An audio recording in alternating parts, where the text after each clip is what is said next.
만다라를 그려보겠습니다. 이렇게 동그라미를 그립니다. 처음부터 잘 그릴 수 있을까요? 불가능하죠. 자, 이렇게 2분의 1로 나눕니다. 처음부터 잘 할 수 있을까요? 오, 불가능하죠. 저도 700여 개를 넘게 그렸는데 비뚤바뚤하네요. 자, 이게 칼 구스타프 융의 분석 심리학적인 만다라를 그려보도록 하겠습니다.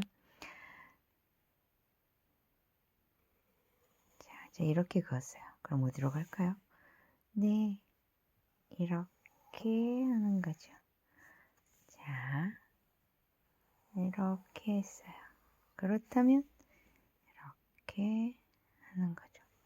말하자면 서로 마주보게 그리는 것, 이것이 만다라입니다. 이렇게 그었습니다. 그러면 어디로 가야 될까요?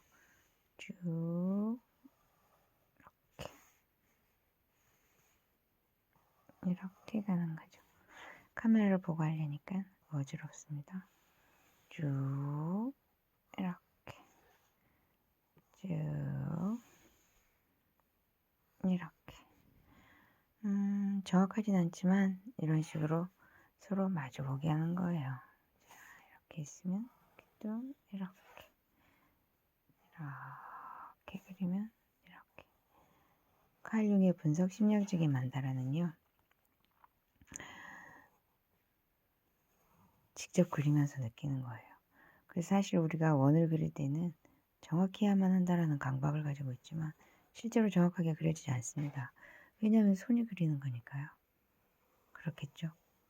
그런데 이게 착시가 돼요. 그래서 이렇게 서로 마주보게 그려 놓으면 크거나 작거나 울퉁불퉁한데도 비슷한 느낌이 드는 거죠. 그러면서 우리는 깨닫게 됩니다. 삶이라고 하는 것이 때로 기쁘고 때로 슬프지만 이 모든 것을 질량으로 환산을 하면 슬픔과 기쁨의 질량은 똑같다고 합니다. 같대요. 그렇다면 슬픔이 왔을 때에도 그렇게 절망할 필요가 없고요. 기쁠 때에도 그 기쁨이 삶의 전부인 것처럼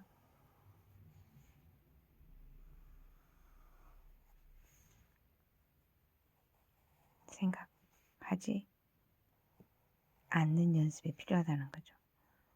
즉, 우리는 기쁨과 슬픔을 경험하는 것이 아니라 삶 자체를 경험하는 거거든요. 이 삶 자체를 경험하면서 조금씩 성장해 나가는 겁니다. 이게 우리가 해야 될 일이죠. 그런데 공부를 하지 않는 경우에는 늘 상처받을 준비가 돼 있어요. 그래서 삶이 두려운 거죠.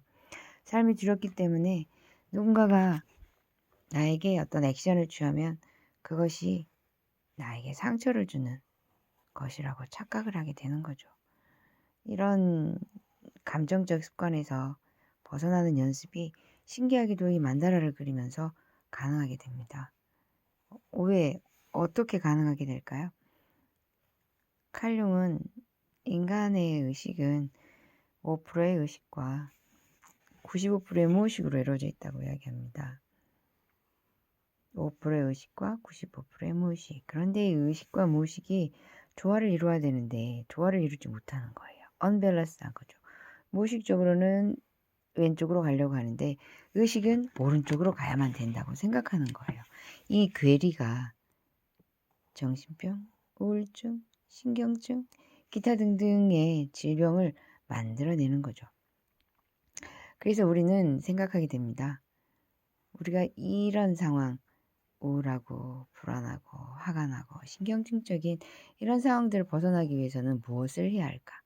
사실은 의식과 무의식을 그러면 뭐 똑같이 그려야 되니까요. 똑같이 그린다고 생각하니까요. 자, 이 정도만 그릴까요? 자, 보세요. 이렇게 서로 마주보게 그리는 것을 원칙으로 그렸는데에도 구조적인 어떤 조화로움이랄까 이런 게 느껴져요. 근데 여기다가 색을 또 칠하는 거예요. 색을 칠하다 보면 또 다른 세상을 만나게 됩니다. 이게 되게 단순하잖아요. 단순한데 이 과정을 끊임없이 반복을 하다 보면 무엇을 느끼게 되냐면 삶이라고 하는 것이 서로 기대고 있구나라고 하는 거예요. 즉 만다라라고 하는 것은요. 층층만층 구만층이라고 하는 이 층으로 이루어진 것이 인간의 삶이라고 하는 것을 느끼는 거예요. 그리면서 말이에요. 그러면서 기쁨과 슬픔을 통합할 수 있고요. 의식과 무의식을 통합하는 작업을 나도 모르게 하게 되는 거죠. 기적 같은 경험입니다. 해보지 않고는 결코 느낄 수 없는 체험적 영역이기도 하고요. 신기합니다. 자, 일단 이렇게 그렸습니다. 이걸 가지고 다시 색깔을 칠하는 연습. 이제 여기에 까만색으로 덧칠을 한번 해보도록 할게요.